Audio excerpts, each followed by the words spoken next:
When Dr. Maya Ellison walked into Rivergate Federal Savings, she expected a simple deposit, not a spectacle of prejudice.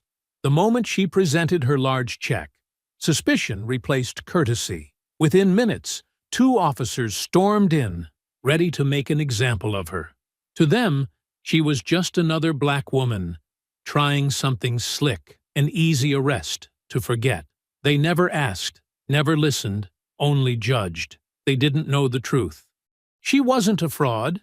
She was a senior FBI agent, and when they slapped the cuffs on her wrists, they unknowingly set off a battle that would expose every lie they lived by. Before we go any further, comment where in the world you are watching from and make sure to subscribe, because tomorrow's story is one you don't want to miss. The morning sun cast long shadows across Maya's kitchen as she finished her call with Avery. Their discussion about wire transfers and financial tracking had been productive, but now it was time to focus on a more personal matter.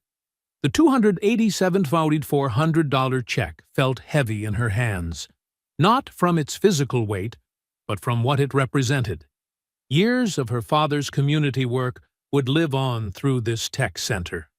Maya hummed "This Little Light of Mine" as she slipped on her black sleeveless top and white shorts. The casual outfit felt right for her day off. Comfortable, unassuming. She checked her reflection briefly, adjusting her natural hair, then grabbed her purse and the envelope containing the check. The drive to Rivergate Federal Savings was peaceful.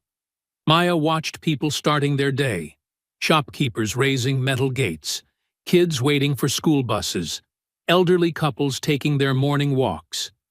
This was the community her father had served for decades. The thought brought a small smile to her face. Rivergate's lobby buzzed with mid-morning activity when Maya walked in. The marble floors gleamed under fluorescent lights, and the air conditioning hummed steadily. An elderly man helped his wife count quarters at one of the writing stations.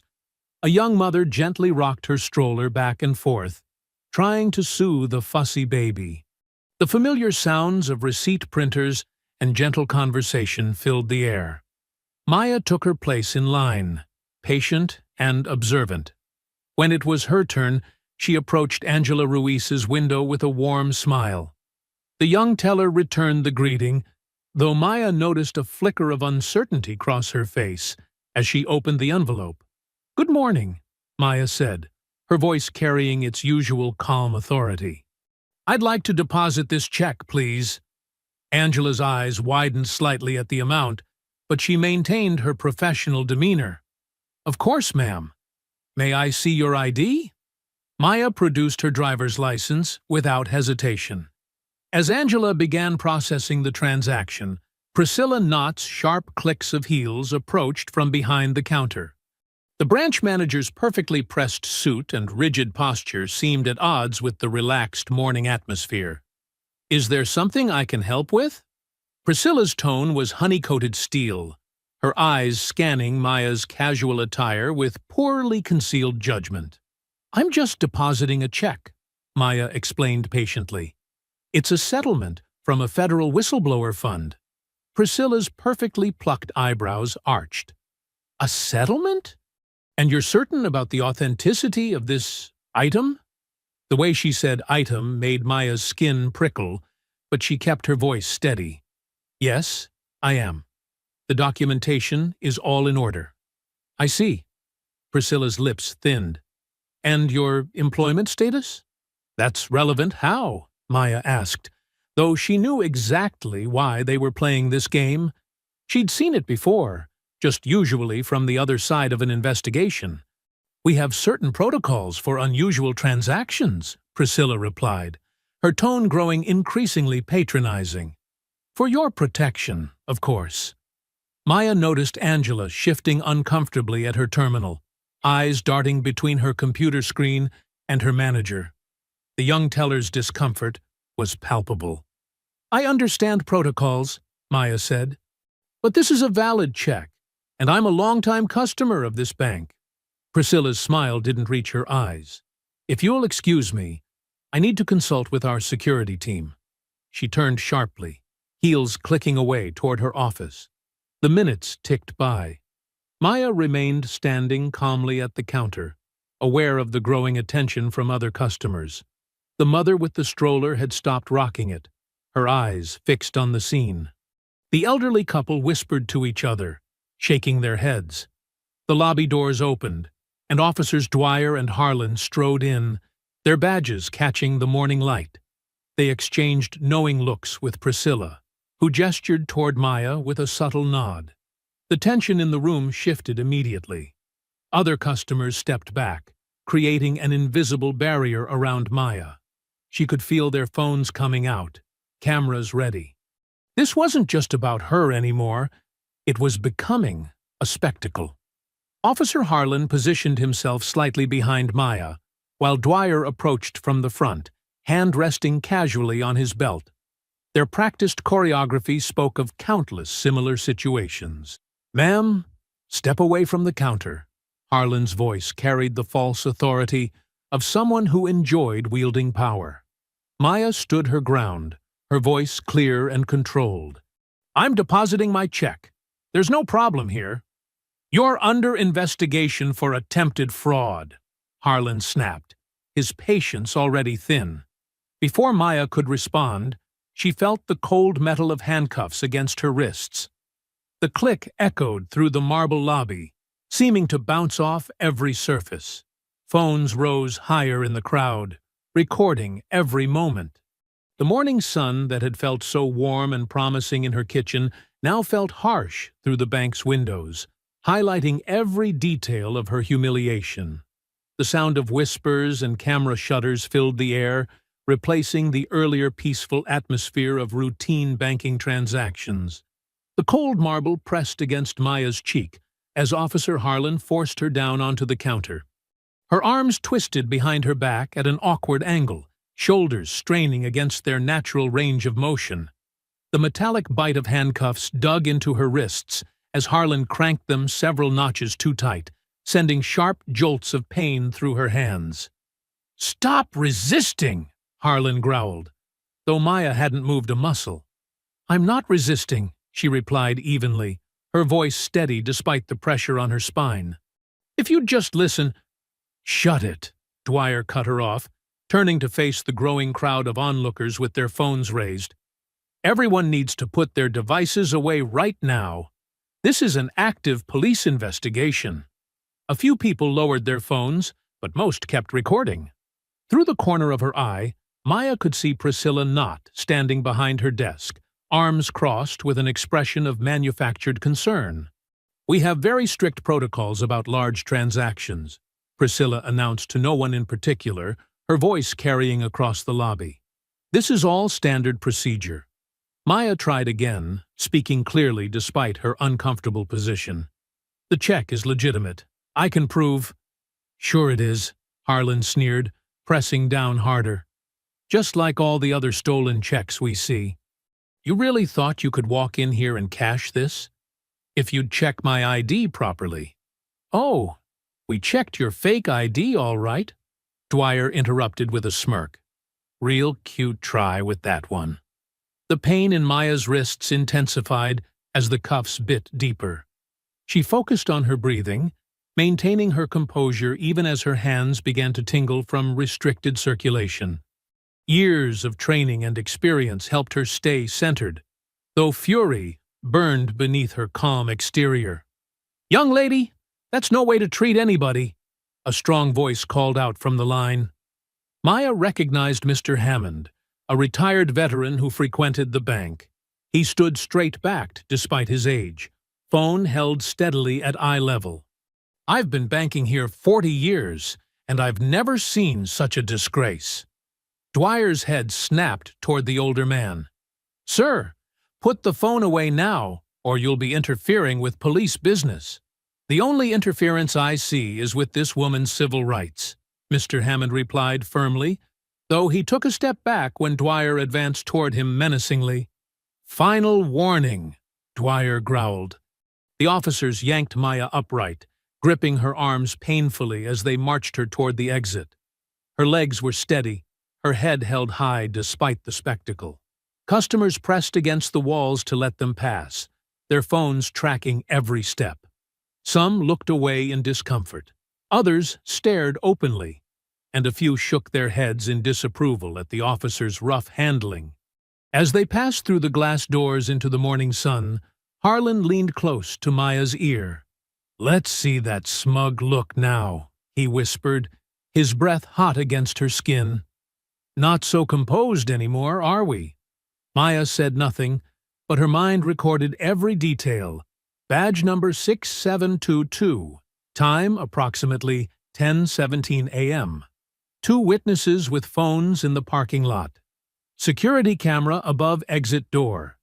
They reached the patrol car, its black and white paint gleaming in the sunlight. Dwyer opened the back door while Harlan shoved Maya's head down, forcing her into the confined space. The vinyl seats were hot from sitting in the sun, and the cage between the front and back seats cast prison bar shadows across her face. "Another scammer caught," Dwyer announced cheerfully as he slid into the driver's seat. "That makes what? 3 this month." Harlan laughed as he dropped into the passenger side. "Yeah, but this one's special. Did you see how she came in? All dressed up fancy in her little workout outfit, thinking that makes her legitimate." Maya remained silent in the back, watching through the window as people continued filming from the bank's entrance. She could see Priscilla speaking to another customer, gesturing dismissively. Mr. Hammond stood his ground near the door, phone still raised, his expression grim. The car door slammed with a heavy thunk that seemed to emphasize the finality of her situation. Maya studied her reflection in the window glass, superimposed over the bank's facade. Behind her distorted image, she could see the growing crowd, their phones still capturing every moment of this humiliation. Taking a deep breath, Maya whispered under her breath, "They have no idea who they just arrested." Her eyes hardened as she watched the scene outside, mentally cataloging every detail, every face, every violation of procedure. The patrol car's engine rumbled to life, drowning out the murmur of the crowd. Maya sat straight, despite her discomfort, dignity intact, even as the cuffs continued to bite into her wrists. Harlan adjusted his rearview mirror to watch her, his smirk visible in the reflection, but Maya's gaze remained fixed forward, her expression a mask of calm determination. Through the windshield, she could see the bank's sign catching the morning light. The words, "Rivergate Federal Savings," standing out in bold letters against the blue sky. The engine's idle seemed to punctuate the moment as they prepared to pull away from the curb. The fluorescent lights hummed incessantly overhead, casting harsh shadows across the booking room's gray walls. Maya winced as the fingerprint ink stained her fingers black, each press against the paper sending fresh waves of pain through her still throbbing wrists. The cuffs had left angry red marks that would surely bruise. Officer Reynolds, a tired-looking desk sergeant, mechanically guided her hand through the printing process. Right thumb. Roll left to right. Again. His voice carried the bored cadence of someone who'd done this thousands of times. Through the glass partition, Maya could see Harlan and Dwyer hunched over a computer terminal, taking turns typing their incident report. Their casual postures and occasional chuckles made her stomach turn. Subject displayed aggressive body language. Dwyer read aloud as he typed, "Refused to comply with verbal commands." "Add furtive movements," Harlan suggested, grinning. "That's always good." "Nice." Dwyer's fingers clicked across the keyboard. "What about combative attitude?" "Perfect." "Oh, and don't forget, non-compliant tone." "That's my favorite." Maya watched them fabricate their narrative, each false detail adding another layer to their lies. She'd seen countless reports like this before, from the other side of investigations. The familiar phrases they used were like a checklist of police report clichés designed to justify excessive force and rights violations. "I need to make my phone call," Maya announced firmly, loud enough to carry through the glass. Harlan barely glanced up. "When we're done processing you, it's my right. I should have been allowed to call—" "Rights?" Harlan laughed, finally turning to face her. "You got a lot of nerve talking about rights after trying to pass bad checks." A younger officer, his nameplate read Martinez, shifted uncomfortably at his desk nearby. He looked up from his paperwork, uncertainty flickering across his face. "Hey, Harlan," Martinez ventured cautiously. "Shouldn't we at least—" "Easy one today." Harlan cut him off, leaning back in his chair. "Get this. She even claimed she works for the feds." He shook his head, chuckling. "These scammers get more creative every time." Martinez frowned slightly, but dropped his eyes back to his desk, unwilling to challenge his senior officer. Maya noted his reaction, another detail for later. "My cuffs were too tight," Maya stated clearly, making sure multiple officers could hear. "I requested medical attention. That was denied. I've asked for my phone call 3 times now. Also denied." "Keep a record of your complaints," Harlan mocked. "I'm sure someone cares." The property clerk, a thin woman named Diane, began cataloging Maya's belongings. One envelope containing check. She paused, squinting at the amount. $287,400. Her eyebrows shot up. As Diane opened the envelope, something slipped out. A small paper strip that fluttered to the floor. Maya's breath caught. She recognized the format instantly. A teller's ledger slip, the kind used to track large transactions. But these numbers? They matched a sequence she'd been investigating for months. Same font, same prefix pattern used by the veterans' charity fraud ring she was building a case against. Her mind raced. The laundering operation she'd been tracking? Could Rivergate Federal be the hub? The missing piece that explained how dirty money moved through legitimate channels? She forced her expression to remain neutral, even as the implications crashed over her. The booking room door swung open. Assistant District Attorney Trent Marbury strode in, his perfectly pressed suit at odds with the institutional surroundings. Maya's jaw tightened. She knew him by reputation. The man who'd buried evidence in the Thompson police brutality case last year, claiming insufficient cause for prosecution, despite clear video footage. "Where's our high-profile check fraud suspect?" Marbury announced, scanning the room with theatrical interest. His eyes landed on Maya, and his practiced smile widened. "Ah, there you are." He approached the booking desk, making a show of examining the property forms. "Quite an ambitious amount you tried to pass today. But don't worry, we take financial crimes very seriously in this jurisdiction." Maya met his gaze steadily, noting how his confidence seemed to falter slightly when she didn't look away. "We'll make sure this doesn't just disappear," Marbury continued, his voice carrying for the benefit of the officers watching. "Can't have people thinking they can walk into our banks and—" "You're making the worst mistake of your career," Maya interrupted quietly, her chin raised. Every eye in the room locked onto her face. Marbury's laugh echoed off the concrete walls, but there was a flicker of something. Uncertainty? Concern? Behind his eyes. He turned away quickly, gesturing for an officer to open the holding cell. The metal door scraped across the floor with a grinding shriek. Maya watched Marbury's retreating back as the cell door slammed shut, the sound reverberating through the booking room like a judge's gavel. She sat on the hard bench, her mind already mapping connections between the ledger slip, the bank, and the man who'd just revealed his own place in the puzzle. The fluorescent lights continued their endless drone overhead. In the cell next to her, someone hummed an old blues song. Maya closed her eyes, focusing on her breathing, knowing that patience was now her strongest weapon. The truth would come out. It always did. Late afternoon sun slanted through the narrow holding cell windows, casting long shadows across the concrete floor.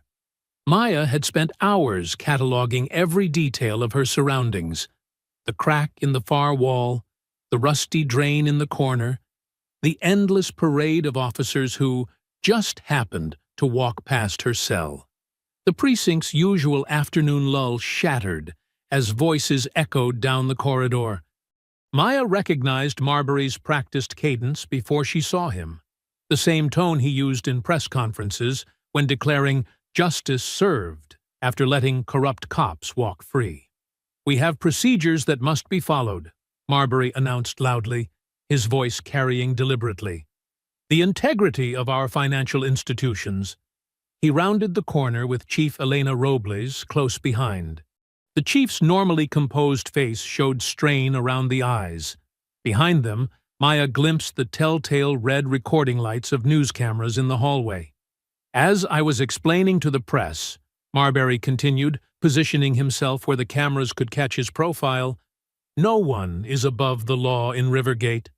When suspicious financial activity is reported, we investigate thoroughly, regardless of how the suspect presents themselves." Maya noticed how Robles winced slightly at the word suspect. The chief's dark eyes darted between Maya and the media presence, clearly weighing political consequences.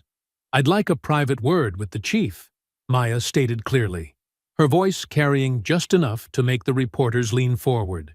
Marbury's practiced smile flickered. "Any discussions about your case should go through proper channels." "Just 5 minutes," Maya pressed, looking directly at Robles. "You can spare that much, can't you, Chief?" The cameras swung toward Robles. She straightened her shoulders, aware of the optics. "Of course, my office. I really must advise against—" Marbury started. "It's my department, Mr. Marbury," Robles cut in, her tone clipped. She gestured to an officer to unlock the cell. Maya rose slowly, her muscles stiff from hours on the metal bench. She kept her face neutral as she followed Robles down the hallway, past the cluster of reporters shouting questions. Marbury trailed behind them, his expensive shoes clicking against the linoleum. The chief's office was small but orderly. Citations and community awards lined one wall, while stacked case files dominated her desk. Robles closed the door, muffling the chaos outside. "All right," she said, settling behind her desk. "What's so urgent?" Maya reached for her wallet, which had been returned during processing. She opened it slowly, deliberately, letting the federal badge catch the light as she held it up. "Supervisory Special Agent Maya Ellison," she stated quietly. "FBI Civil Rights and Financial Crimes Division." The color drained from Robles's face. Behind Maya, she heard Marbury's sharp intake of breath, his trademark smile surely faltering. "I don't—" Robles started. "The check your officers accused me of forging," Maya continued. "Settlement funds from a federal whistleblower case, meant for a community technology center in my father's name." Marbury recovered quickly, his lawyer's instincts kicking in. This changes nothing about procedure. In fact, given the federal connection, we'll need to place the entire file under review. Under review? Maya turned to face him. "You mean buried, classified, hidden behind bureaucracy until the media loses interest?" "These are serious allegations," Marbury pressed. "We can't simply dismiss—" "Your officers profiled me," Maya stated flatly. "Denied my rights, used excessive force, all while your bank manager helped cover up suspicious transactions I've been investigating for months. Would you like me to continue?" Robles rubbed her temples. "Agent Ellison, I assure you we'll sort this out. But we need to handle this carefully. The union—" "The union?" Maya's voice was quiet but sharp. "Is that what you're worried about, Chief? Not the civil rights violations? Not the fact that your officers laid hands on a federal agent without cause?" Maya watched understanding dawn in Robles's eyes, the realization that this wouldn't simply go away. But she also saw the fear of the police union's backlash.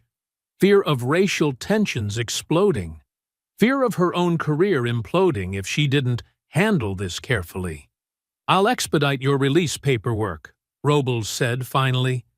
"Pending review of the situation." "Pending review?" Maya echoed. "How convenient." Hours later, Maya walked through the precinct's front doors into the cold night air. Camera flashes erupted around her, reporters shouting questions she wouldn't answer. Not yet. She kept her face impassive as she descended the steps. Dwyer and Harlan stood near their patrol car, watching. Their smirks said everything about how untouchable they felt, how sure they were that the system would protect them as it always had. The night wind cut through Maya's thin clothes. She'd been wearing workout gear when they arrested her, hours and lifetimes ago. She paused at the bottom of the steps, letting the cold air fill her lungs. "You're all in my jurisdiction now," she whispered, too soft for anyone else to hear. Morning sunlight filtered through the worn lace curtains of Geneva Ellison's kitchen, casting delicate patterns across the well-loved wooden table. Maya sat with her hands wrapped around a steaming coffee mug, trying not to wince as the ceramic pressed against her bruised wrists. The familiar scent of her mother's coffee, strong and rich with just a hint of chicory, filled the air, a comfort she desperately needed after yesterday's humiliation. The screen door creaked open as Avery Cho arrived, her arms laden with laptops and manila folders. Dark circles under her eyes suggested she'd been up all night digging through databases. Behind her came Pastor Lila Monroe, her usual vibrant energy contained into something more dangerous. Quiet, focused fury. "I pulled everything I could find," Avery announced, spreading files across the table. Transaction records, routing numbers, the whole digital trail of that settlement check. Geneva moved around the kitchen with practiced ease, pouring coffee for the newcomers. "You girls need to eat something, too. Can't fight injustice on an empty stomach." "The check's completely legitimate," Avery continued, pulling up documents on her laptop. "I traced it through 3 federal systems. Those officers couldn't have flagged any real irregularities because there weren't any to find." Pastor Lila leaned forward, her reading glasses perched on her nose as she examined the paperwork. "I've already called every civil rights reporter I know. The community needs to hear about this, not just what happened to you, Maya, but the pattern it represents." Maya nodded slowly, her finger tracing the rim of her coffee cup. "We need to be strategic. They're already trying to bury this under bureaucracy and procedural delays. They've been using the same playbook since I was your age," Geneva said, setting a plate of biscuits on the table. Her voice carried the weight of decades watching the same injustices play out. Different bank names, different faces behind the counter, same old story. They see our money as suspicious and our presence as a threat. "Tell them about 87, Mama," Maya prompted, knowing her mother's sharp memory could help connect the dots. Geneva settled into her chair, her hands folded. Rivergate used to be First State Trust back then. They had this policy, never written down, of course, about enhanced verification for certain neighborhoods. Your father spent months gathering evidence, collecting stories from folks who'd been turned away, denied loans, treated like criminals for trying to cash their own paychecks. Avery's fingers flew across her keyboard. "The bank's current board chairman. His family owned First State Trust before the merger. I bet if we dig deep enough, we'll find the same discriminatory patterns carried over." "We need to fight this on multiple fronts," Pastor Lila declared, pulling out her own notebook. "Legal pressure, yes, but also moral pressure. My congregation isn't going to sit quiet while they try to criminalize one of our own." Maya stood and walked to the window, stretching her sore muscles. "FOIA requests first. We need every piece of paper related to yesterday's arrest. Body cam footage, dispatch records, internal communications. Avery, can you start the formal requests?" Already drafted, Avery nodded.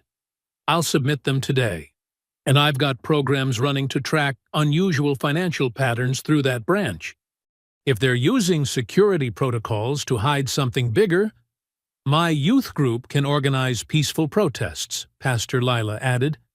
Keep media attention focused while we gather evidence. And Maya, when you're ready to tell your story, I want you speaking from my pulpit first. Geneva watched them plan, her expression both proud and worried. She rose and walked to an old cabinet, pulling out a thick photo album. I've kept everything, she said, returning to the table. Every newspaper article about discriminatory banking practices, every community meeting notice, every letter to the editor your father wrote. 30 years of evidence that nothing's really changed. Maya squeezed her mother's hand, recognizing the pain and determination in her voice.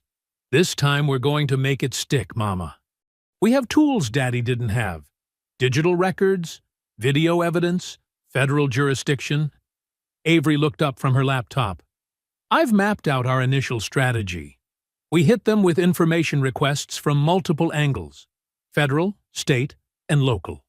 Make it impossible to keep track of what they're trying to hide. Meanwhile, I'll data mine their transaction patterns, looking for any irregularities that might explain why they reacted so aggressively to Maya's presence.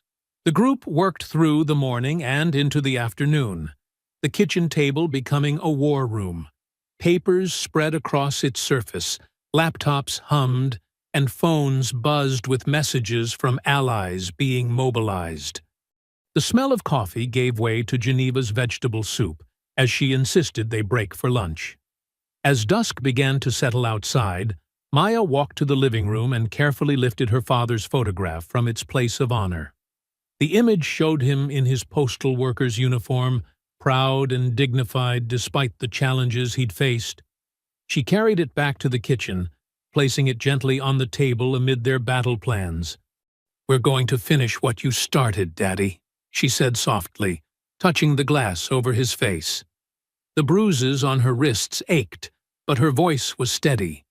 She turned toward the window, her jaw set with determination, as the last rays of sunlight painted the sky in fierce oranges and purples.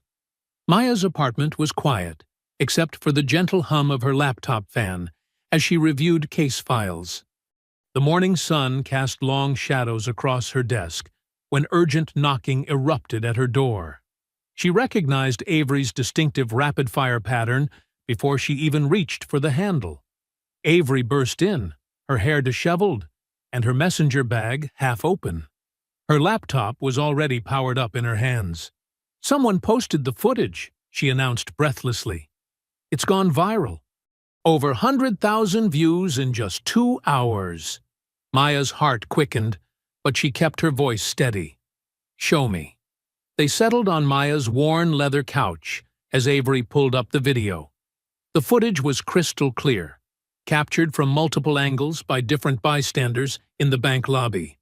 The timestamp showed 10:17 a.m., 3 days ago.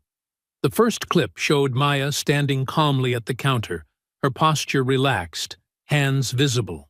The second angle captured Harlan and Dwyer's aggressive approach, their hands already on their weapons. The audio was damning, Maya's measured responses contrasting sharply with their escalating threats.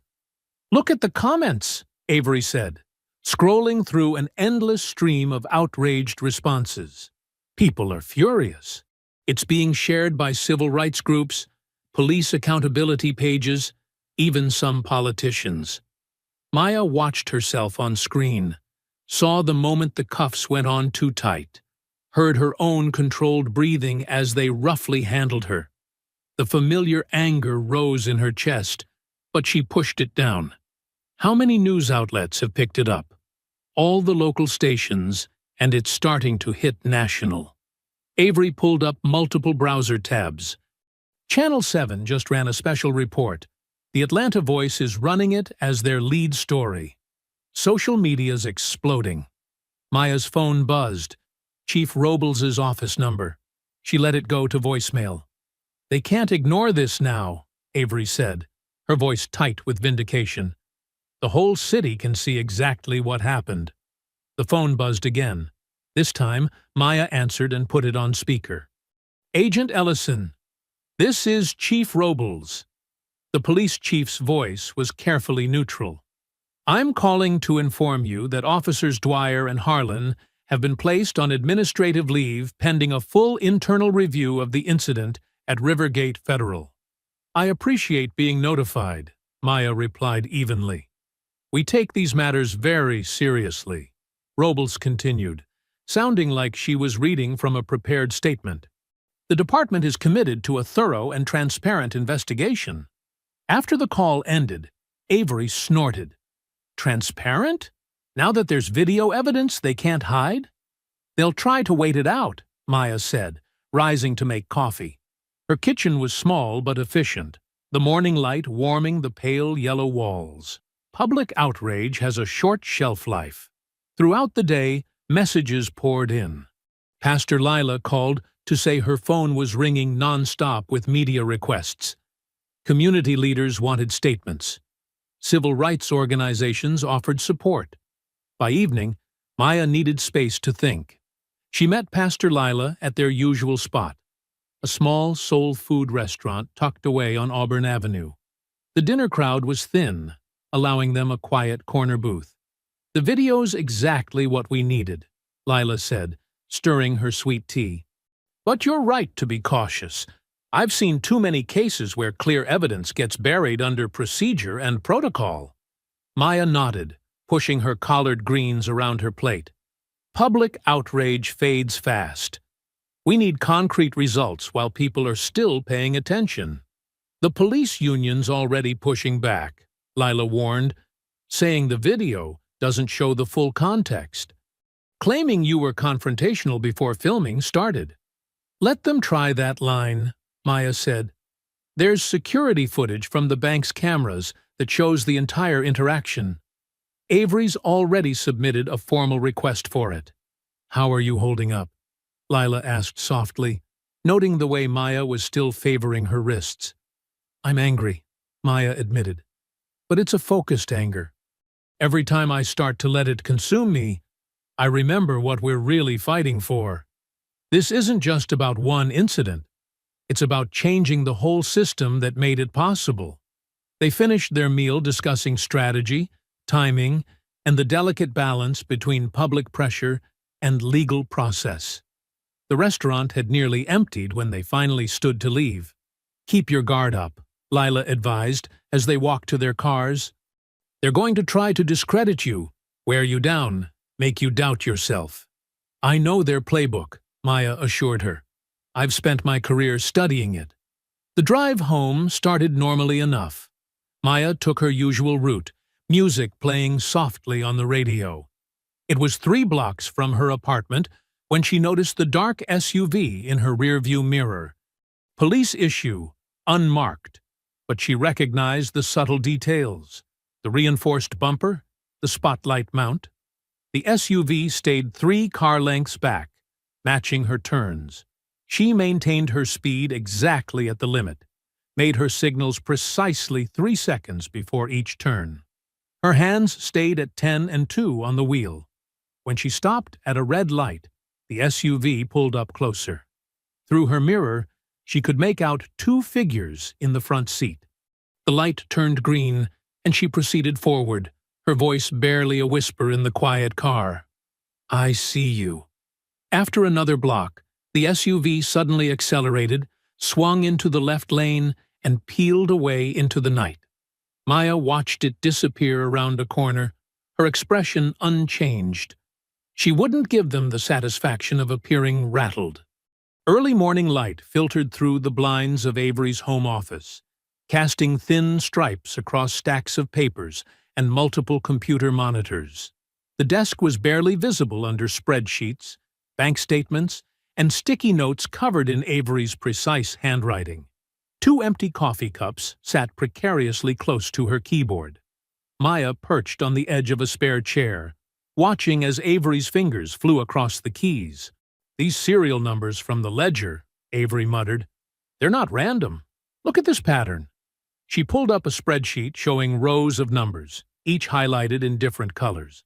Every third Friday, Rivergate processes a batch of cashier's checks, all around $9,000, just under the reporting threshold. Smart, Maya nodded. Where do they go? That's the beautiful part. Avery clicked to another screen. I've tracked them to 6 different nonprofits, all registered in the last 3 years, all claiming to support veterans programs. She scrolled through the list. Veterans United Progress, Heroes Home Foundation, Service Members First. Nice names, right? Maya leaned closer. Too nice. What programs do they actually run? That's just it. Avery pulled up tax records. 0 expenditure on actual veteran services. No employees.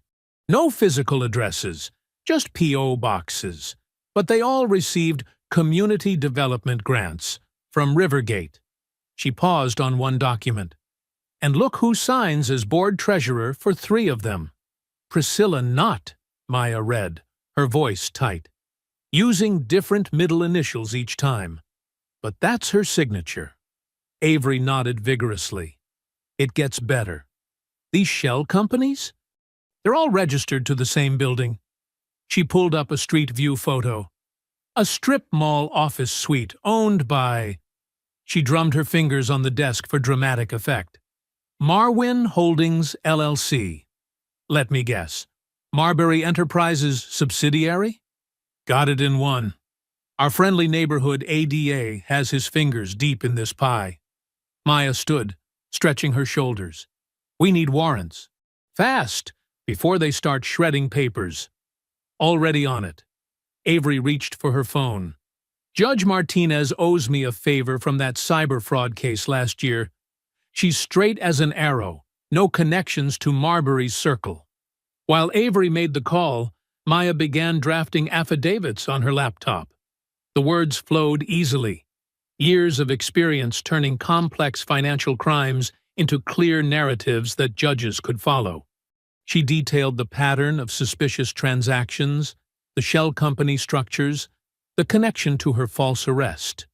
Across town, in a wood-paneled office with a view of the courthouse, Priscilla Knott sat rigid in a leather chair. Her usually perfect manicure was chipped, her hands twisting in her lap. They're going to find everything, she said, voice barely above a whisper. The routing, the shell companies, all of it. Trent Marbury lounged behind his massive desk, projecting calm he didn't quite feel. Lower your voice, Priscilla. These walls are thick, but there's no need to test them. You don't understand. She saw the ledger. During booking, it was in with her check. That FBI agent saw our actual ledger. Then we discredit her, Marbury said smoothly. It's her word against yours. A supposedly professional woman who showed up to cash a massive check in gym clothes, who became confrontational when asked routine security questions. But the video can be interpreted many ways. He stood, walking to a cabinet and pulling out 2 crystal glasses. The public has a short memory, Priscilla.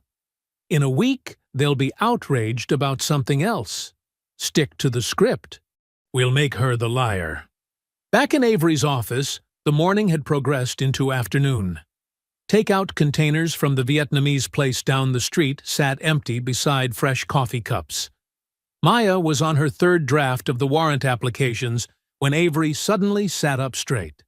Got movement, she said, eyes locked on her screen. Large cash withdrawals at 3 different Rivergate branches in the last hour. They're trying to empty the accounts. Maya smiled grimly. Classic panic move. Document everything. Judge Martinez will want to see the real-time evidence. Avery's phone chimed. A secure message. Her face broke into a broad grin. Speaking of the judge. She turned her laptop so Maya could see. First warrant approved. We can access all Rivergate's internal transaction records for the past 5 years.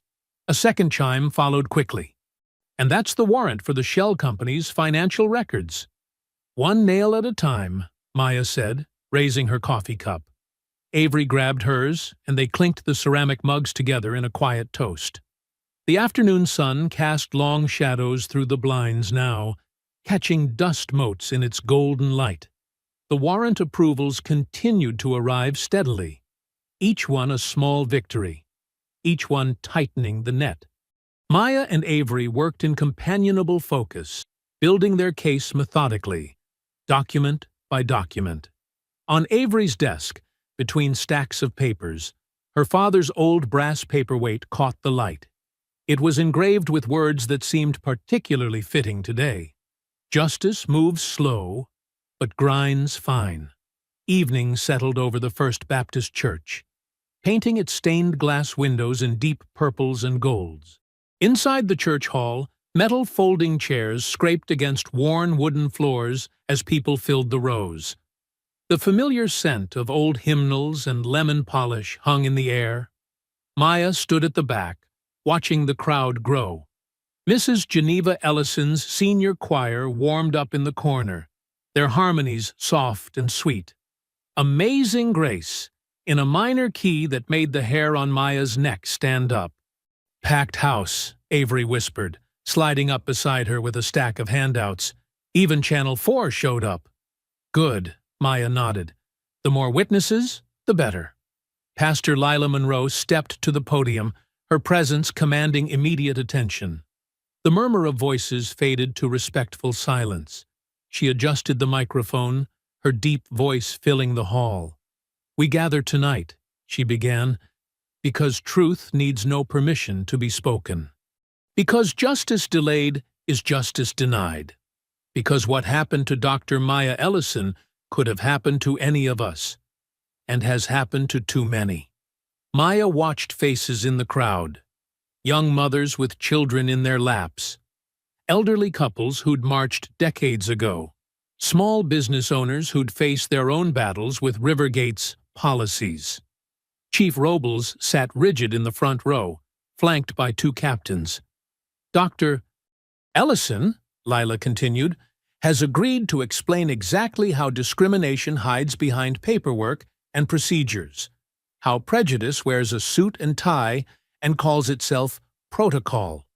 She gestured Maya forward. "Listen carefully, family. This is how they do it." Maya took the podium, straightening papers she didn't need. She'd practiced this speech all day, stripping away legal jargon, making complex fraud simple enough for anyone to understand. "Thank you all for coming," she began. "I'm going to tell you about two kinds of numbers. The first kind is right there on your bank statement.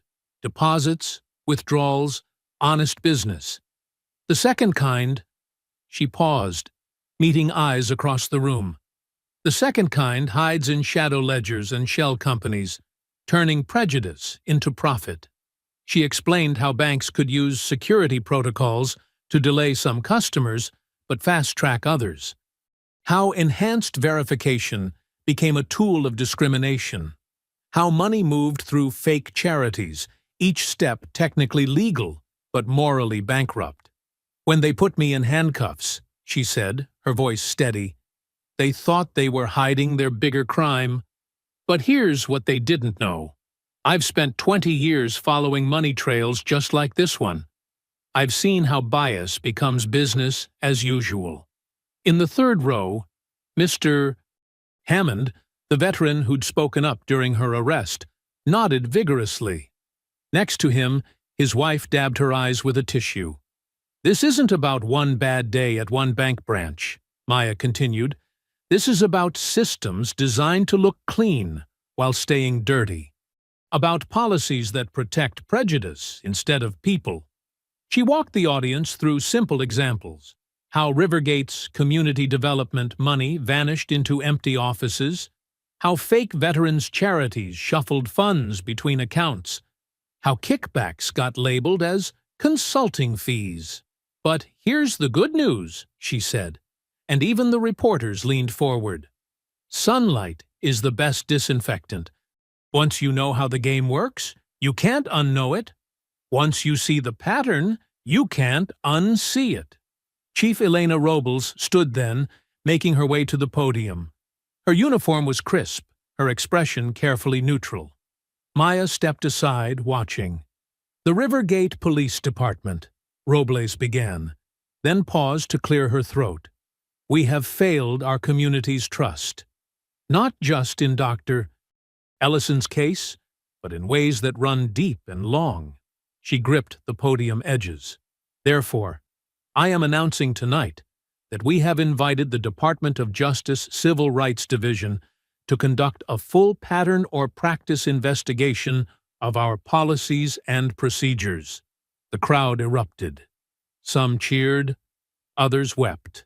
Pastor Lila raised her hands for quiet. "Furthermore," Robles continued, "we are implementing immediate reforms in our response protocols and arrest procedures. No more unauthorized handcuffing, no more denied phone calls, no more selective enforcement of banking regulations." Maya watched the chief's face carefully. There was fear there, fear of the police union's reaction, fear of political backlash, but something else, too. Maybe relief, maybe hope. The senior choir moved to the front then, arranging themselves in neat rows. Their voices rose in "Ain't Gonna Let Nobody Turn Me Around," the old civil rights anthem filling every corner of the hall. People stood, swaying, some singing along. Maya felt warmth spread through her chest. Not victory, not yet, but validation. The truth was out now, spoken plain in a sacred space. She watched Mrs. Thompson, who'd banked at Rivergate for 40 years, nodding her gray head in rhythm. Saw young parents explaining to their children why this mattered. After the final song, as people gathered their things and moved toward the doors, Pastor Lila took Maya's arm. Her grip was strong, her eyes bright with purpose. "You've got them listening now," she whispered. "They can't pretend they don't understand anymore. Now we make them confess." Maya nodded, feeling the weight of what came next. In the back of the hall, reporters packed up cameras and checked recording levels. Community leaders clustered in small groups, already planning next steps. The truth was in motion now, rolling like a tide. In his office across town, Trent Marbury watched the live stream recording, jaw clenched tight, already plotting his response. But that was tomorrow's battle. Tonight belonged to truth, spoken plain in a church hall, witnessed by neighbors who couldn't unhear it. Maya sat at her kitchen counter, coffee growing cold beside her laptop. Morning sunlight filtered through the blinds as the local news played on her small TV. Her spoon clinked against porcelain, stirring sugar that had long since dissolved. "Breaking news this morning," the anchor announced, his practiced concern perfectly calibrated. "New footage has emerged from the Rivergate Federal Savings incident involving FBI agent Maya Ellison." The mug stopped halfway to her lips. On screen, a grainy security video played, but something was wrong.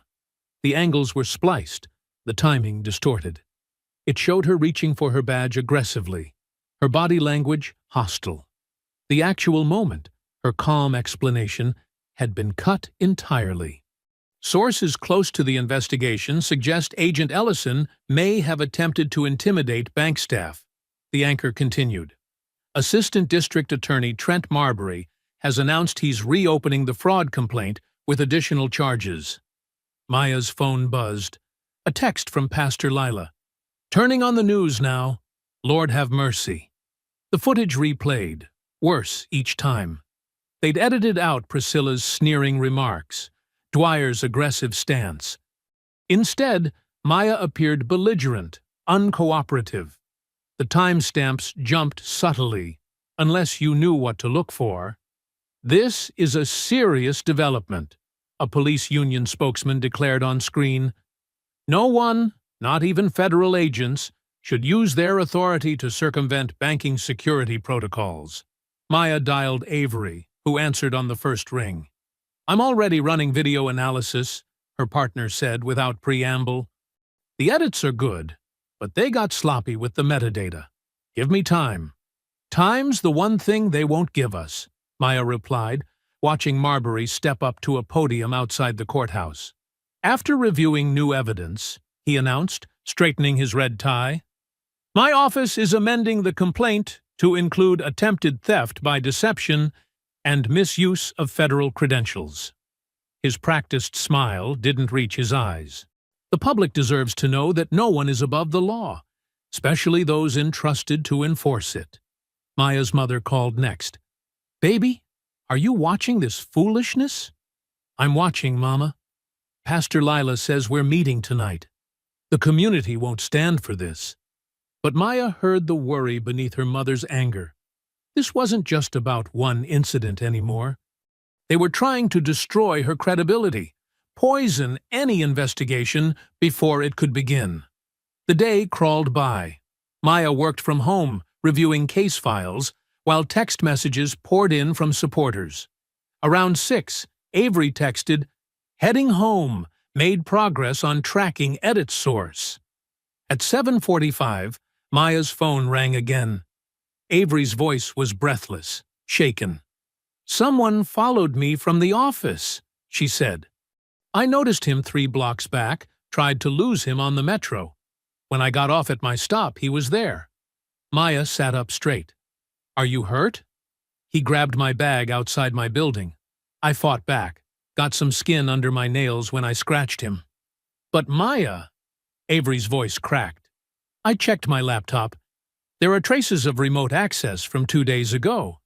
They cloned my hard drive before trying to steal it. Where are you now?" "Inside my apartment.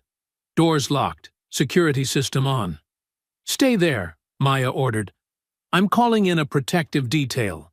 She was already reaching for her keys when movement caught her eye through the kitchen window. A dark sedan idled across the street, its engine humming in the evening quiet. As she watched, its headlights winked out one by one. "Maya," Avery's voice was small. "I'm scared." "I know, honey." Maya moved away from the window, keeping her voice steady. "But remember, they're scared too. That's why they're pushing so hard. The laptop had everything. All our financial tracking, the shell company data, which means we were getting close." Maya checked her service weapon, then her backup piece. "We knew they'd fight back. Now we know how much they're hiding." They talked for a few more minutes, Maya walking Avery through security protocols they both knew by heart.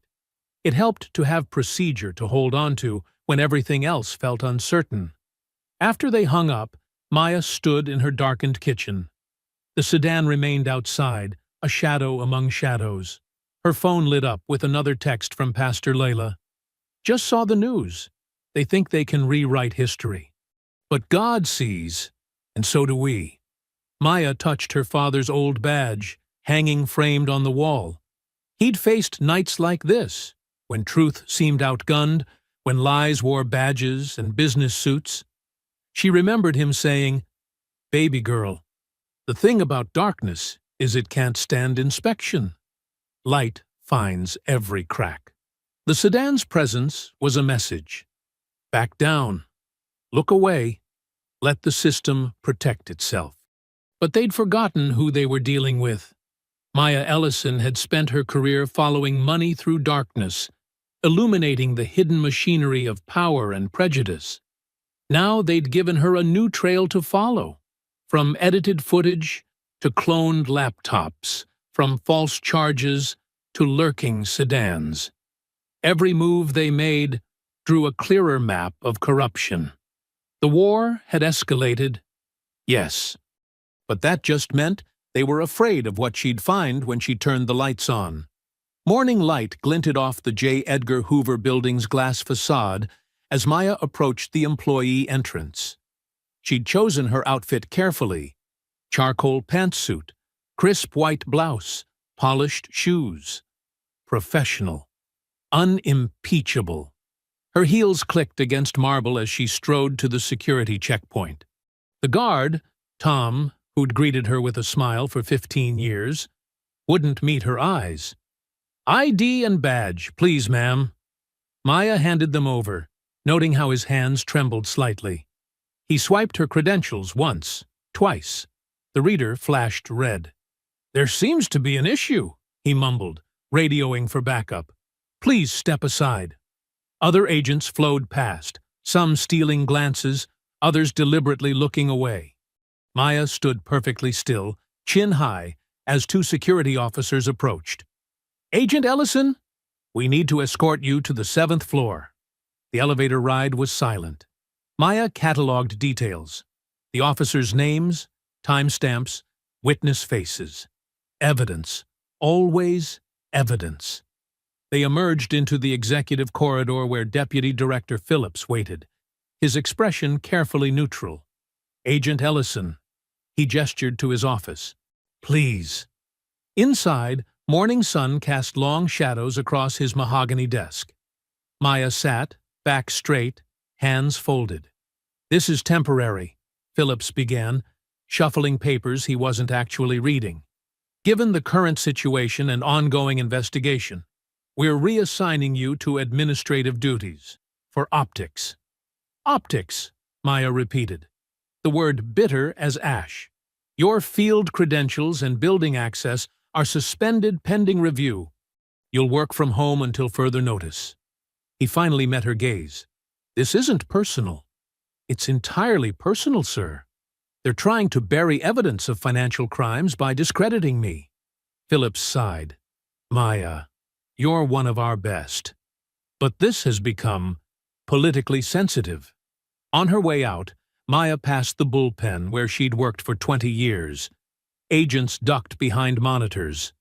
Phones suddenly needed answering. Only Avery, eyes red-rimmed from a lack of sleep, stood to embrace her. "They can't stop us," Avery whispered. "No," Maya agreed. "They can't." The security escort walked her out. As she reached her car, her phone buzzed. Chief Robles requesting an urgent meeting at a coffee shop 3 blocks away. The chief sat in a corner booth, civilian clothes making her look smaller somehow. She pushed a cup toward Maya. "I had to warn you," Robles said quietly. "Marbury's reach is bigger than I realized. He's got half the city council in his pocket through that police union PSC. The bank board chairman golfs with the mayor. Are you here to tell me to back down?" "I'm here to tell you to be careful." Robles leaned forward. "They're scared of you, Maya.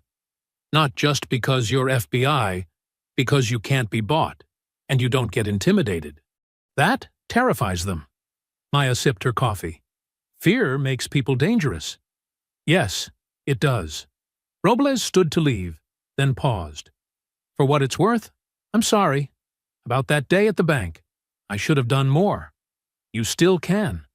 The chief's sad smile spoke volumes as she walked away. Maya spent the afternoon reviewing files at home, building her case despite the restrictions.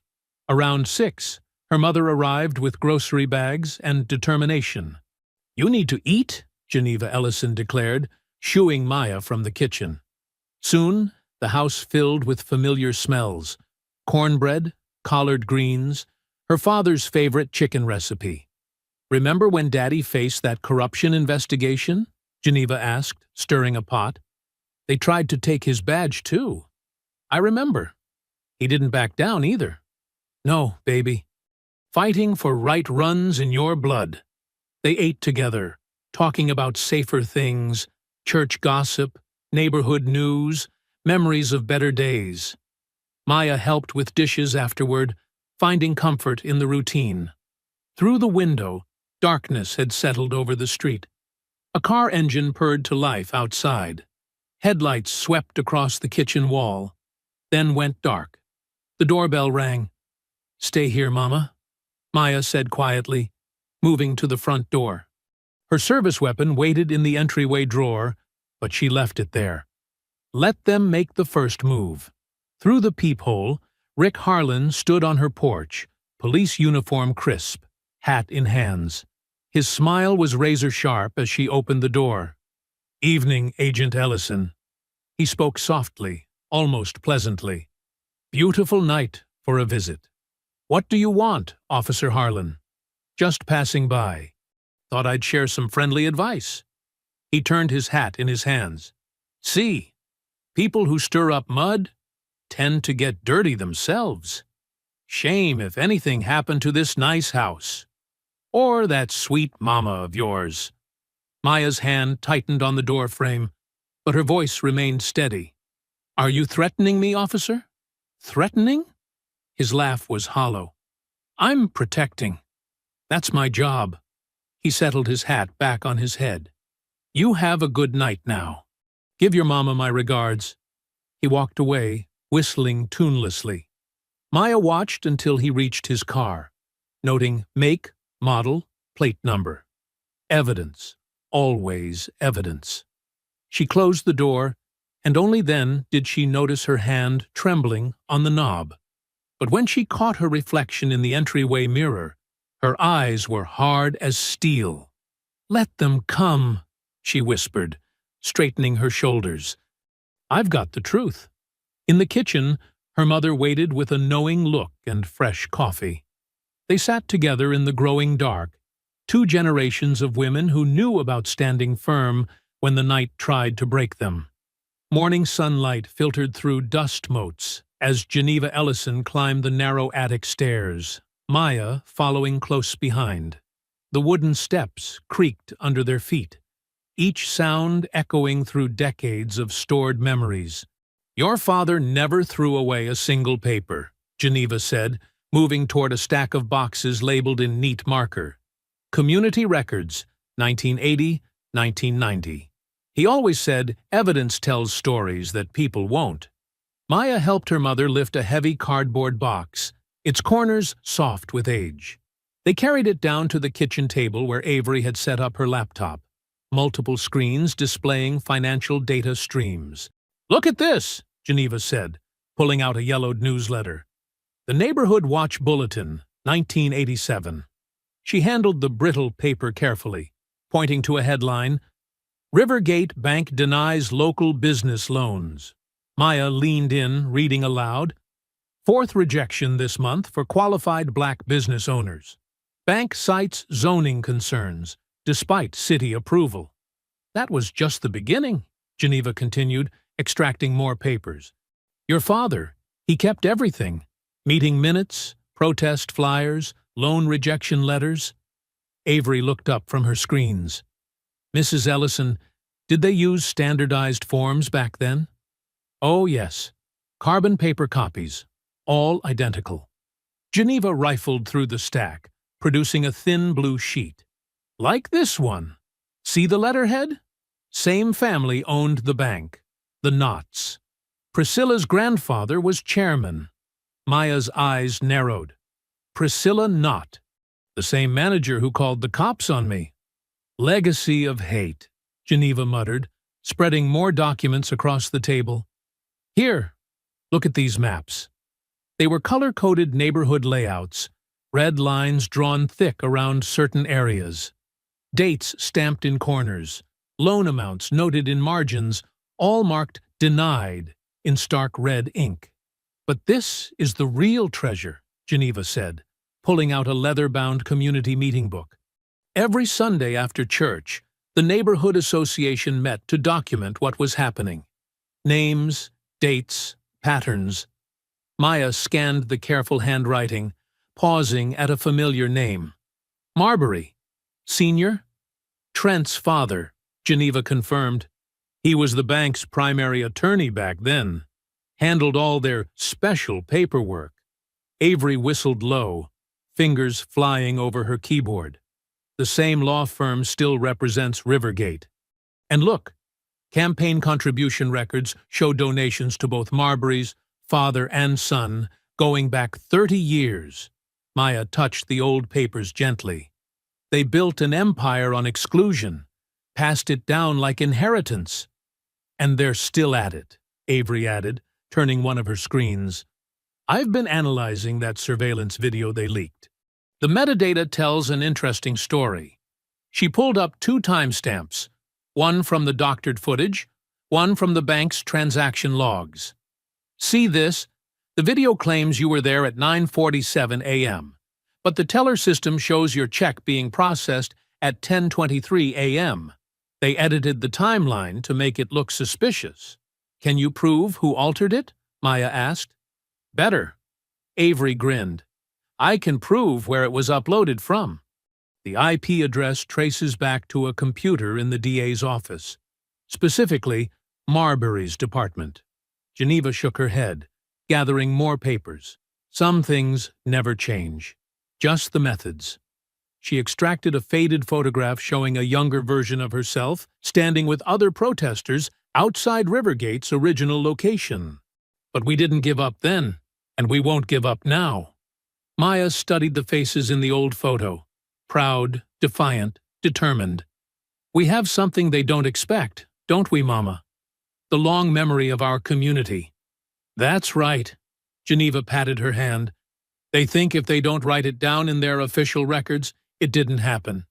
But we wrote everything down. We kept every receipt, every letter, every name.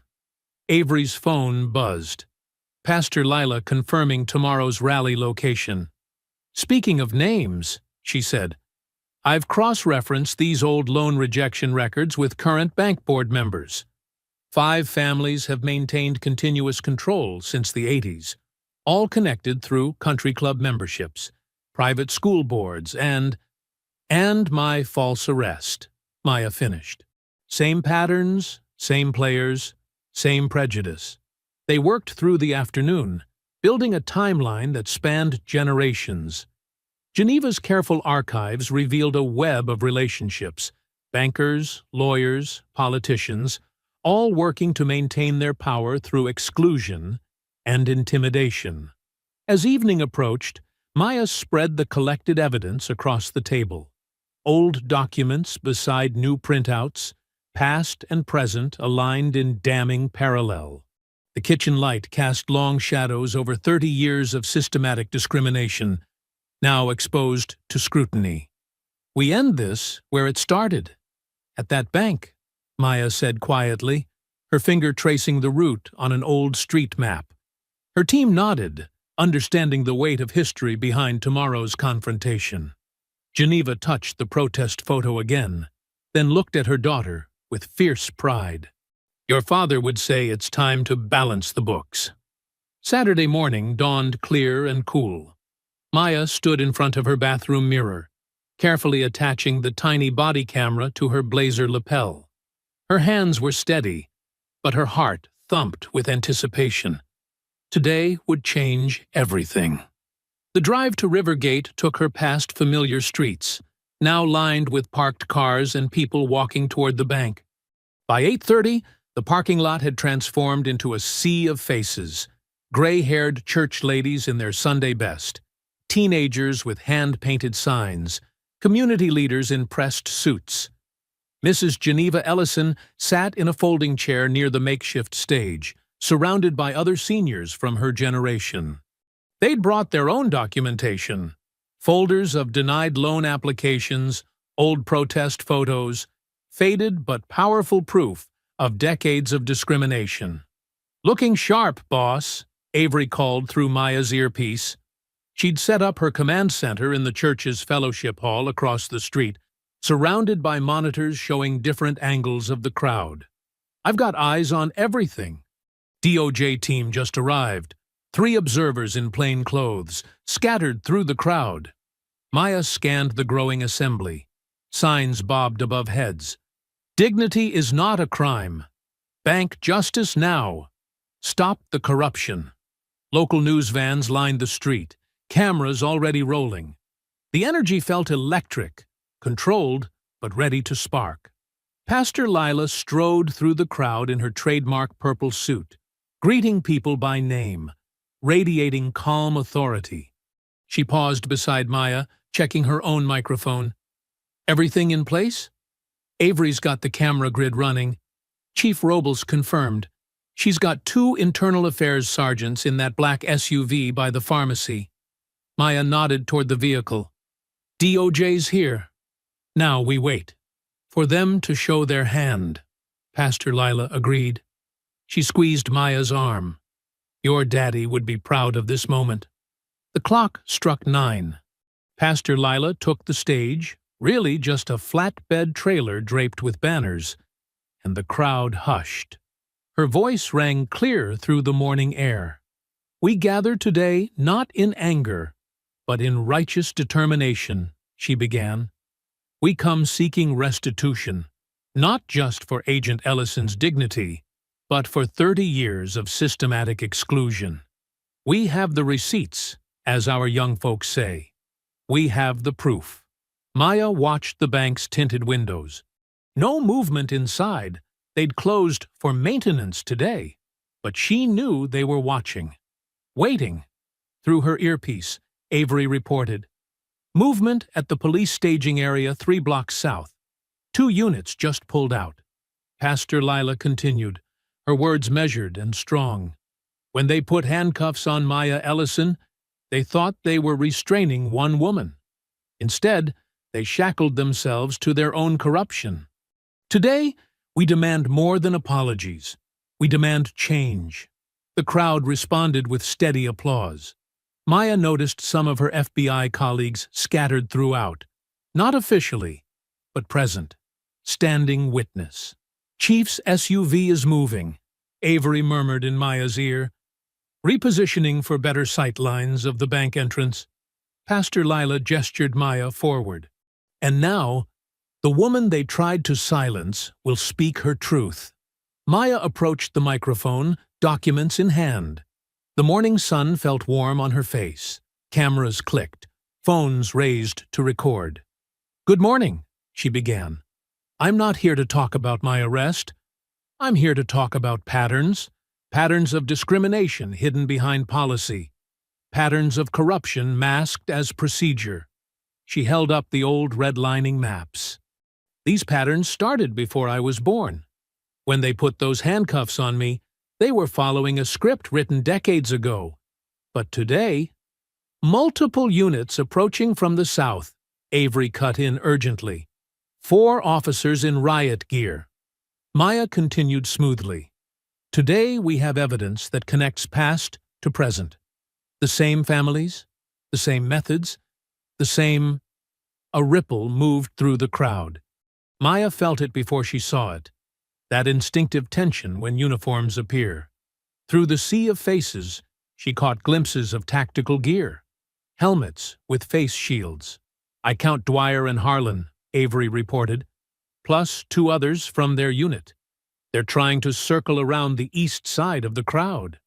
The seniors in the front rows closed ranks, their presence a quiet wall of dignity. Mrs. Geneva Ellison stood, leaning on her cane, eyes fierce and unafraid. Pastor Lila moved slightly closer to Maya, her voice steady in the microphone. "We see some officers joining us today. Remember, everyone, we stay peaceful. We stay focused. We stay righteous." The DOJ observers shifted position, notepads visible. Chief Robles' SUV edged closer, internal affairs officers stepping out to maintain clear lines of sight. Maya kept speaking, her voice carrying over the murmurs. "We're here because dignity matters, because truth matters, because justice—" The crowd's collective intake of breath made her pause. Through the morning glare, she saw them clearly now. Dwyer and Harlan, masked behind riot shields, moving with practiced coordination through the assembly. She felt the familiar chill of their presence, the same cold certainty she'd felt in the bank that first day. But this time was different. This time, she was ready. The crowd continued to cheer, their voices rising in support. But Maya's focus narrowed to the approaching officers, their badges catching sunlight through the shields. The trap was closing, exactly as planned. Through the amplified speakers, the crowd's chant grew stronger. "No justice, no peace, no justice, no peace." The rhythm pulsed through the morning air, unified and determined. Dwyer's voice cut through the chants, sharp and aggressive. "Security threat! Clear the area!" He shoved past a row of elderly women, nearly knocking Mrs. Jenkins off her walker. The crowd gasped but held firm. Maya watched Harlan's approach, noting the suspicious envelope clutched in his left hand.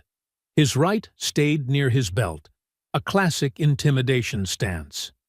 Their choreographed movements betrayed their intent. She'd seen this tactic before in corrupt arrests. "Stay back!" Pastor Lila's voice boomed through the speakers. "The whole world is watching." Phones raised higher, capturing every angle. Through her earpiece, Avery provided rapid updates. "All cameras operational. DOJ observers are moving to flank positions. IA units approaching from the west." Harlan reached the edge of the stage, his face mask unable to hide the smirk in his eyes. "Agent Ellison," he called out, voice dripping with mock courtesy. "We need to check a security concern." Maya stood her ground, microphone steady. "Officer Harlan, this is a peaceful assembly. Any security concerns should be—" He lunged forward, faster than his bulk suggested possible. His hand shot toward her coat pocket, the envelope visible between his fingers. Maya reacted instinctively, pivoting away from his grasp. The microphone clattered to the stage. "Don't you dare touch her!" Pastor Lila's voice thundered without amplification. The crowd surged forward protectively, but Maya had already shifted her weight. Using Harlan's momentum against him, she stepped aside while maintaining her balance. His grab met empty air, and his forward motion carried him straight into a folding table laden with water bottles. The crash echoed through the parking lot. Dwyer charged forward, shoving aside Mr. Washington, an 80-year-old deacon. "Resist arrest! She's resisting!" But before he could reach Maya, Pastor Leila grabbed the heavy wooden offering box from the donation table. With surprising speed for her age, she swung it in a perfect arc, connecting solidly with Dwyer's shoulder. He stumbled, cursing. The envelope tumbled from Harlan's grip as he struggled to right himself. It skidded across the stage, landing face up. The official label was clearly visible. District Attorney's Office, Evidence Control Division. "Camera 3 has clear shot of the label," Avery reported excitedly. "Getting multiple angles of everything!" More chaos erupted as the two internal affairs officers finally pushed through the crowd. One grabbed Dwyer's arm as he reached for his belt, while the other positioned himself between Harlan and Maya. The seniors formed an impromptu barrier, their bodies a wall of dignity and defiance. Mrs. Ellison's voice rang out, "Not today! Not to my daughter!" Avery's voice crackled through Maya's earpiece. "Footage is streaming live to 3 news stations. Got crystal-clear shots of the envelope plant attempt. The assault on Mr. Washington. Everything." Harlan struggled to his feet, water bottles scattered around him. His mask had slipped, revealing a face contorted with fury.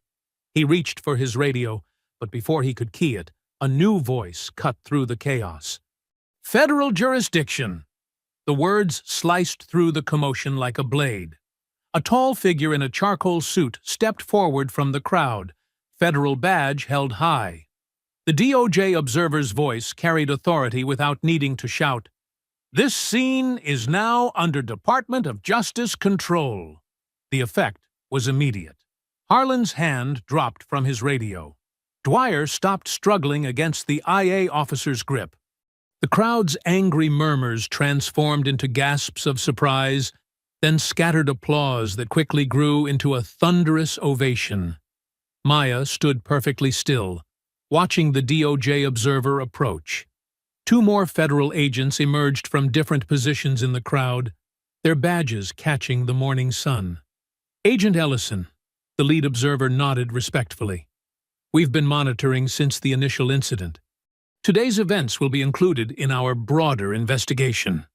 Through her earpiece, Avery whispered triumphantly, "Got everything. Every single second." The observer turned to address Harlan and Dwyer, his voice carrying clearly across the now hushed crowd. "Officers, you'll need to surrender your badges and weapons to Internal Affairs. You're now persons of interest in a federal civil rights investigation." Pastor Lila still held the offering box, her purple suit somehow immaculate despite the scuffle. She stepped forward, placing herself protectively beside Maya. The morning sun highlighted the silver in her hair like a crown. The crowd's applause continued, punctuated by cheers and hallelujahs. Mrs. Ellison made her way to the stage, tears streaming down her face, but her head held high. All around them, phones kept recording, documenting justice as it unfolded in real time. Maya watched as IA officers began processing Harlan and Dwyer, the latter still rubbing his shoulder where the offering box had struck. The envelope from the DA's office had been carefully preserved as evidence, photographed exactly where it had fallen. Through it all, the signs continued to wave above the crowd. Dignity is not a crime. In this moment, those words felt more powerful than ever. Evening shadows stretched across Maya's living room as news helicopters circled downtown. Every major network had broken into regular programming with breaking news banners splashed across the screen. We're bringing you live coverage of what's being called the Rivergate Conspiracy, the Channel 4 anchor announced, her voice tense with controlled excitement. Earlier today, dramatic events unfolded at a community rally that exposed what appears to be widespread corruption. Maya sat on her couch, still in her rally clothes, watching multiple networks simultaneously on her tablet and TV. Beside her, Avery typed furiously, documenting every detail as it emerged. "The evidence is overwhelming," declared a legal analyst on Channel 7. "The envelope discovered at the scene bears official district attorney inventory markings. This wasn't just a rogue operation, this goes straight to the top." Security footage from the DA's office, obtained through Avery's digital warrants, showed the envelope being removed from evidence storage yesterday. The timestamp matched perfectly with Marbury's late-night office visit. "Turn up Channel 2, Maya said suddenly. "They're showing the arrests." The footage was crystal clear. Harlan and Dwyer being led out of the Internal Affairs building in handcuffs. Their faces, once smug with authority, now showed the shock of men who never expected consequences. The charges scrolled across the bottom of the screen. Obstruction of justice, evidence tampering, civil rights violations, conspiracy. "Look at Harlan," Avery noted. "Not so tough without that badge." The scene switched to Rivergate Federal Savings, where FBI agents were escorting Priscilla Knott out the front doors. Her designer suit couldn't hide her trembling hands as she tried to shield her face from the cameras. The reporter's voiceover detailed the charges: bank fraud, conspiracy, and multiple civil rights violations tied to discriminatory banking practices. Mrs. Ellison brought in a fresh pot of coffee, settling into her favorite armchair. "Lord have mercy," she murmured, watching her daughter's vindication unfold on every channel. The biggest moment came at 8 p.m. ADA Trent Marbury had called an emergency press conference on the courthouse steps. The cameras showed him approaching the podium, his normally immaculate appearance betrayed by sweat stains and a crooked tie. "My fellow citizens," he began, his voice cracking slightly, "in light of recent events and what I maintain are misleading interpretations of evidence," he paused to dab his forehead with a handkerchief, "I am announcing my immediate resignation as Assistant District Attorney." The press corps erupted. Marbury tried to maintain his composure, but his denials grew increasingly desperate. "These allegations are completely unfounded." A reporter cut him off. "What about the envelope from your office, Mr. Marbury? How do you explain the evidence tag?" He fled the podium as questions rained down, his security detail forming a barrier against the surging media crowd. The image of his retreat would play on loop throughout the night. "Poetry," Avery said softly. "Pure poetry." At 9 p.m., Chief Elena Robles took the same podium, but her approach was dramatically different. Her uniform was crisp, her stance straight, her words clear and unwavering.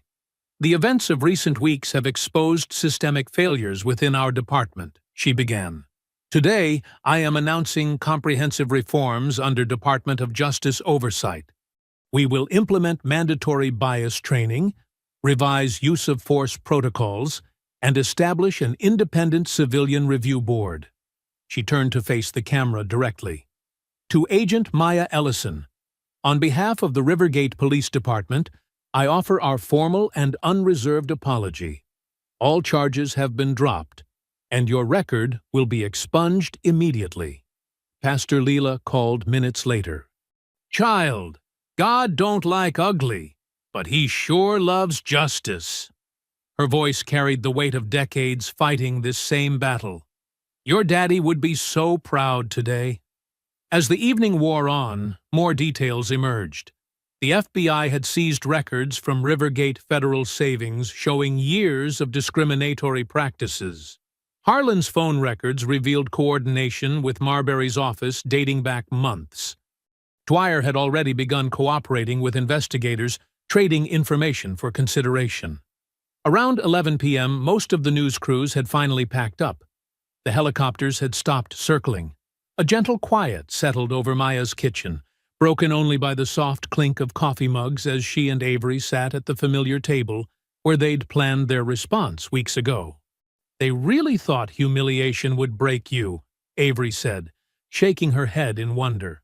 She remembered Maya's quiet dignity in those first difficult days, the way she'd channeled her anger into methodical action. Maya wrapped her hands around her warm mug, considering. The bruises from the handcuffs had long since faded, but the memory of that morning in the bank remained sharp. It just clarified my mission, she replied, her voice soft but firm. The kitchen clock ticked steadily in the background. Through the window, stars were visible in the clear night sky. On the counter, Maya's phone continued to light up with messages of support and congratulations, but for now, she let them wait. This quiet moment of reflection with her closest ally felt more important than any public validation. The system that had tried to break her had cracked instead, exposing its own rot. But Maya knew that true change required more than just one victory, no matter how sweet. Tonight was for savoring justice served, but tomorrow would bring new challenges, new battles for dignity and fairness. A week had passed since justice crashed down on Rivergate Federal Savings. The morning sun streamed through the newly cleaned windows, casting warm rectangles across the marble floor. Maya Ellison stood before the mirror in her apartment, adjusting her crisp FBI suit jacket. The badge on her hip caught the light. No longer a secret to be held back, but a symbol of authority restored. Her mother, Geneva, smoothed an invisible wrinkle from Maya's shoulder. Your father would be so proud today, she said softly. Not just of the victory, but of how you carried yourself through it all. Pastor Leela arrived to drive them, her Sunday best brightening the morning.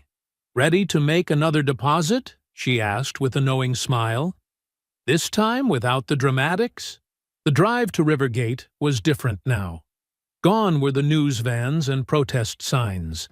Instead, community members gathered peacefully on the sidewalk, many holding small American flags. Several of Maya's elderly neighbors had brought folding chairs, determined to witness this moment.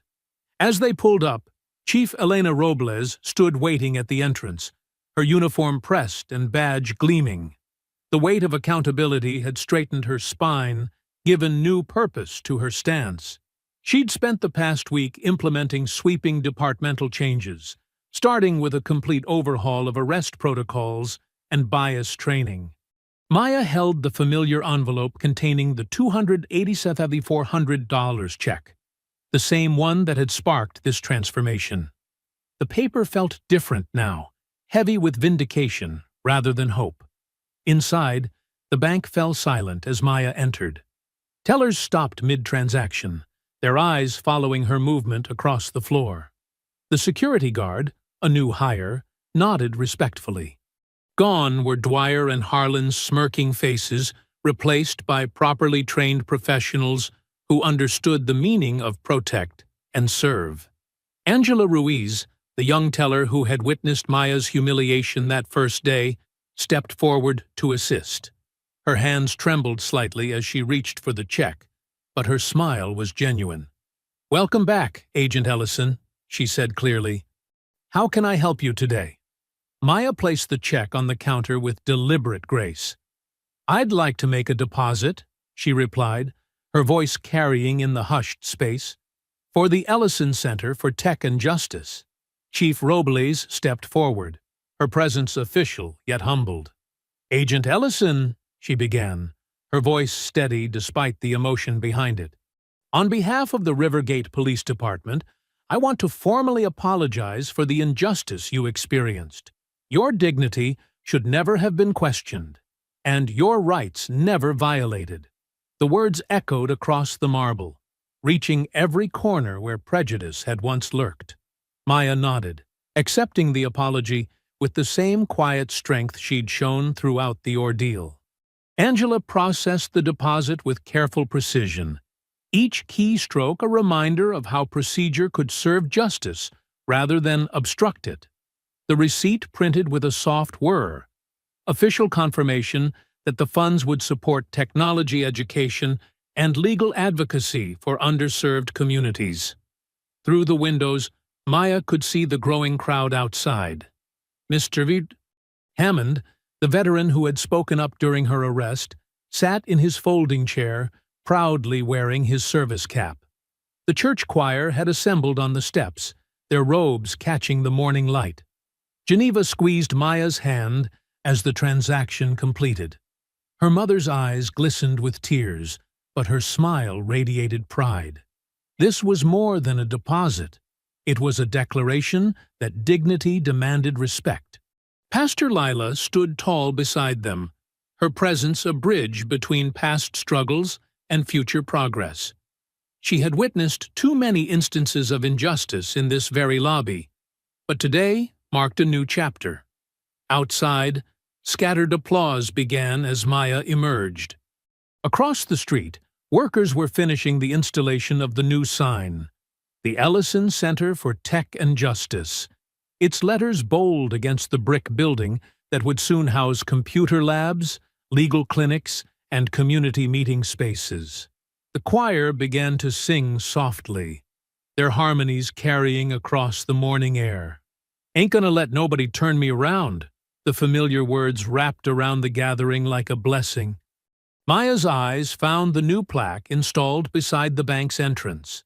The brass surface caught the sunlight as she read the words that would greet every customer. "The right to dignity is not subject to verification." The message was simple, but profound. A permanent reminder etched in metal of the change one person's stand for justice could create. The bank would never again be just a building where transactions occurred. It had become a monument to resistance, to resilience, to the power of truth against systemic oppression. Standing between her mother and Pastor Lila, Maya felt the weight of generations, those who had fought before her, and those who would benefit from this victory. The choir's voices rose in gentle victory, weaving through the morning air like threads of hope. She smiled, feeling the warmth of the sun and the strength of community. The check was deposited, but its impact would continue to draw interest in the form of changed lives, opened doors, and preserved dignity. Justice had not only been served, it had been permanently invested in the future of her community. I hope you enjoyed that story. Please share it with your friends and subscribe so that you do not miss out on the next one. In the meantime, I have handpicked 2 stories for you that I think you will enjoy. Have a great day!